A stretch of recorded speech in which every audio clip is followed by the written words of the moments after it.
ರಂಜಾನ್ ಹಬ್ಬದ ದಿನವೇ ಭಾರೀ ದುರಂತವೊಂದು ತಪ್ಪಿದಂತಾಗಿದೆ. ಸಿಲಿಂಡರ್ನಿಂದ ಗ್ಯಾಸ್ ಲೀಕ್ ಆದ ಹಿನ್ನೆಲೆ ಭಾರೀ ದುರಂತವೊಂದು ತಪ್ಪಿದೆ. ಸಕಲೇಶಪುರ ನಗರದ ಮಲ್ಲಿಕಾರ್ಜುನ ನಗರದ ಅಕ್ರಮ್ ಎನ್ನುವವರ ಮನೆಯಲ್ಲಿ ಸಿಲಿಂಡರ್ ಇಂದ ಗ್ಯಾಸ್ ಲೀಕ್ ಆಗಿ ಬೆಂಕಿ ಹತ್ತಿಕೊಂಡಿತ್ತು.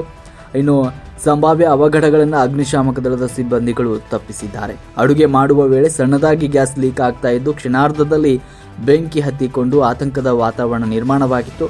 ತಕ್ಷಣವೇ ಸ್ಥಳೀಯರು ಅಗ್ನಿಶಾಮಕ ದಳದ ಸಿಬ್ಬಂದಿಗಳಿಗೆ ಕರೆ ಮಾಡಿದ್ರಿಂದ ಸ್ಥಳಕ್ಕೆ ಆಗಮಿಸಿದ ಸಿಬ್ಬಂದಿಗಳು ಬೆಂಕಿಯನ್ನು ನಂದಿಸಿ ಸಿಲಿಂಡರ್ನಿಂದ ಲೀಕ್ ಆಗ್ತಾ ಇದ್ದ ಗ್ಯಾಸ್ ಅನ್ನು ಬಂದ್ ಮಾಡಿದ್ದಾರೆ.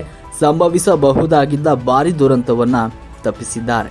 ಇನ್ನು ಈ ಒಂದು ಅಗ್ನಿಶಾಮಕ ದಳದ ಸಿಬ್ಬಂದಿ ಕಾರ್ಯದಿಂದ ಮನೆಯವರು ನಿಟ್ಟುಸಿರು ಬಿಟ್ಟಿದ್ದಾರೆ.